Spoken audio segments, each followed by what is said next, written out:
Student नमस्कार। आप देख रहे हैं मैथ वाला कैरियर यूट्यूब चैनल। आज हम गणित कक्षा 10वीं वास्तविक संख्याओं के अंतर्गत लघुत्तम और महत्तम की कॉन्सेप्ट को क्लियर करेंगे। लघुत्तम एवं महत्तम, इसमें बच्चे अधिकतर कंफ्यूज होते हैं। एक टॉपिक और आता है अभाज्य गुणनखंड। अभाज्य गुणनखंड, लघुत्तम एवं महत्तम, यदि तीन कंसेप्ट क्लियर हैं तो 10th क्लास में आने वाले 2 से 4 नंबर का क्वेश्चन आसानी से एमपी बोर्ड में बन जाता है।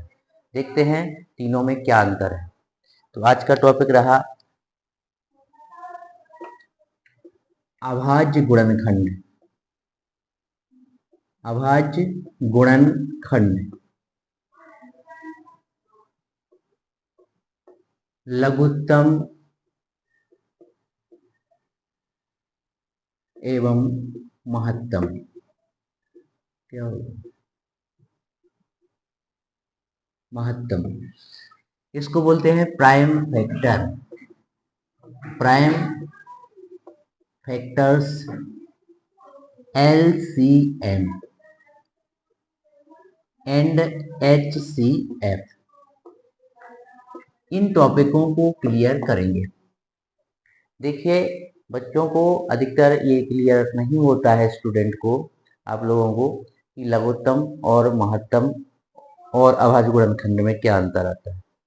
देखते हैं सबसे पहले महत्तम।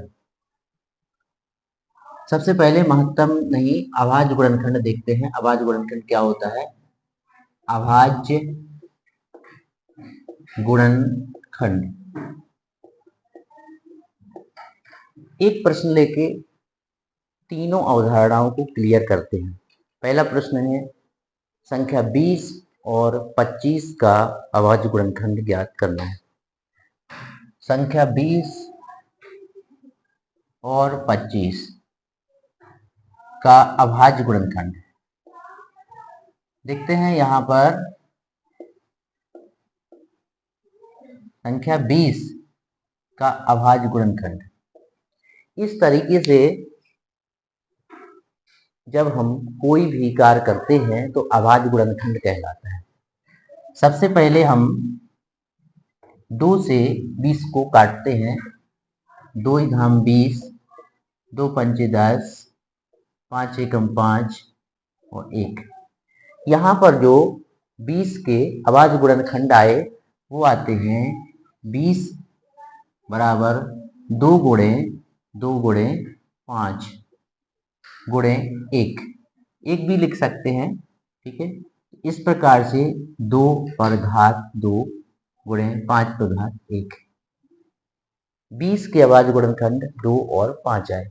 क्यों आए? क्योंकि अभाज्य संख्याएं 2 से प्रारंभ होती हैं और ये अनंत तक जाती हैं। हम ध्यान दिलाना चाहते हैं कि अभाज्य संख्याएं 2, 3, 5, 7, 11, 13 इस प्रकार से होती है। तो 20 को हमने अभाज्य संख्याओं के गुणनखंड के रूप में लिखा, इसलिए इन्हें अभाज्य गुणनखंड कहते हैं। अब संख्या जो 25 है, 25 जो संख्या है, इसके हम अभाज्य गुणनखंड करने जा रहे हैं। तो इस तरीके से जो कार्य करते हैं इसे केवल अभाज्य गुणनखंड कहते हैं। देखिए यहाँ पर 25 5 से ही कटता है, क्योंकि 5 के पहाड़े में ही 25 आता है। ये ना 2 के पहाड़े में आता है, ना 3 के पहाड़े में आता है, ना 4 के, ये 5 के ही पहाड़े में आता है। 5 25, 5 बार पहाड़ा पड़ा, 5 का भाग 5 में 1 बार गया।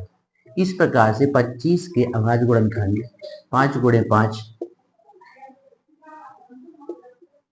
बराबर 5 पे घात 2 या 5।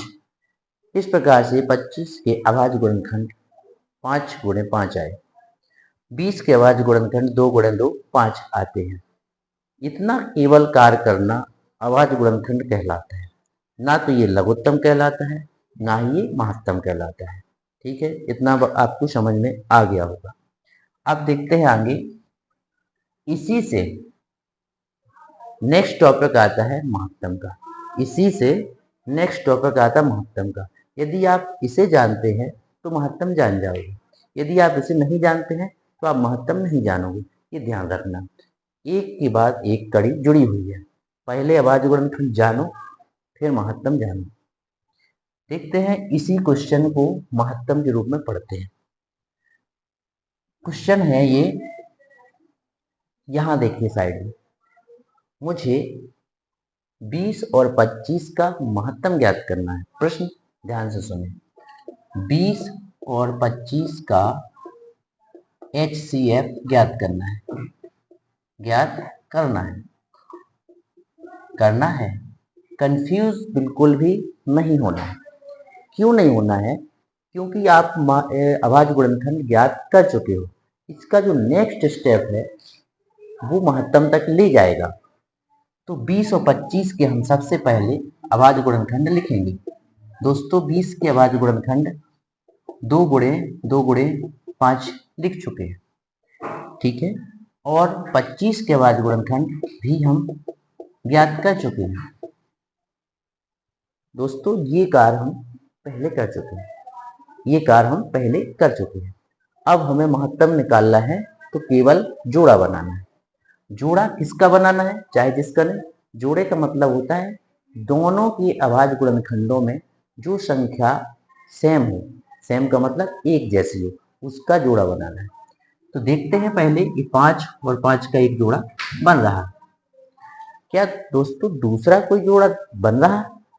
नहीं बन रहा है, इसलिए एक ही जोड़ा बना। इस जोड़े में से हम एक संख्या लेंगे, तुम्हारा HCF हो जाएगा 5। कितना हो जाएगा? 5। क्या बताइए स्टूडेंट, बिना अभाज्य गुणनखंड जाने क्या महत्तम ज्ञात कर सकते हैं? नहीं। पहला स्टेप अभाज्य गुणनखंड, दूसरा उसी का स्टेप नेक्स्ट HCF का। दो बातें क्लियर हो गई होंगी।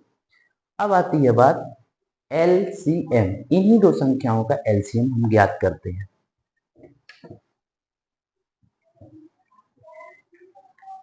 LCM लघुत्तम समावर्त्य, इसका जो बेसिक कंसेप्ट है वो हम कल समझा चुके थे, पिछले वीडियो में समझ चुके आप। 20 और 25 का क्या ज्ञात करना है? LCM ज्ञात करो, ज्ञात कीजिए। ध्यान से सुनिए, मैं जो भी समझाऊंगा स्पष्ट शब्दों में समझाऊंगा, किसी बात को बार बार रिपीट नहीं करूंगा, सीधा बोलूंगा, सीधा समझ में आएगा, पिन टू पॉइंट माइंड तक जाएगा। देखिए यहां पर 20 और 25 का एलसीएम, ध्यान से सुने, जितनी भी संख्याओं का एलसीएम निकालना है उतनी संख्याओं को एक साथ लेते हुए अभाज्य गुणनखंड ज्ञात करना है। हमें दो संख्याओं का एलसीएम निकालना है, इसलिए हम दोनों को साथ लेंगे। देखिए मैंने साथ में लिया, जबकि ऐसा एचसीएफ में नहीं किया। एचसीएफ में 20 का और 25 का अलग अलग अभाज्य गुणनखंड निकाला था, फिर जोड़ा बनाया था। जोड़ा दोस्तों किसमें बनता है? एचसीएफ महत्तम में। एलसीएम में हमको इस तरीके से करना है, अंतर दोनों में है। देखिए इसको 2 से कट करते हैं, 2 से हम भाग लगाते हैं, 2 से हम 20 में 10 बार भाग लगाए, 2 धाम 10। क्या बच्चों 2 का भाग 25 में पूरा पूरा जाता है? बिल्कुल नहीं जाता है। क्यों? क्योंकि इसकी इकाई के स्थान पर 5 है, और इकाई के स्थान पर अगर 5 है तो 2 से भाग जाएगा ही नहीं। तो 2 का भाग हम लगाएंगे, 25 में नहीं जाएगा। जिसमें भाग नहीं जाता है उसको जो कहते हो उतारेंगे। 2 का भाग लगाएंगे 10 में, 2 पंचे 10, और 25 में भाग नहीं जाएगा तो सेम टू सेम उतारेंगे। 5 का भाग लगाएंगे, 5 एकम 5, 5 25। दोस्तों अब पहुंच जाते हैं अपन कहां पर? 5 एकम 5 एकम। देखिए जरा लास्ट में एक एक आ जाता है। अब हमारा इसके आगे सवाल नहीं है। अब हमको करना क्या है? ये जो आगे संख्याएं आई ना, इनका केवल गुणा करना है। तो LCM बराबर 2 गुणे 2 गुणे 5 गुणे 5। इसका हम गुणा करेंगे। क्या करेंगे? गुणा करेंगे। हम इतना कर देते हैं, छोड़ देते हैं, नहीं, इसको गुणा करके एक संख्या में परिवर्तित करो। पचम 25, 25 दूनी 50, 50 दूनी 100। ये 100 जो आया ना 100, तो 20 और 25 का एलसीएम 100, जबकि 20 और 25 का एचसीएफ 5। दोनों में अंतर है, दोनों राशियां अलग अलग आ रही हैं, विधि भी अलग अलग है। देखिए जरा, यहाँ दोनों संख्याओं को एक साथ लेना है, यहाँ दोनों संख्याओं को अलग अलग लेके करना है। कंसेप्ट क्लियर हुआ होगा। सबसे पहले हमें जानकारी रखना है उसकी अभाज्य गुणनखंड की। अभाज्य गुणनखंड यदि आता है तो आसानी से आप महत्तम समावर्तक ज्ञात करेंगे।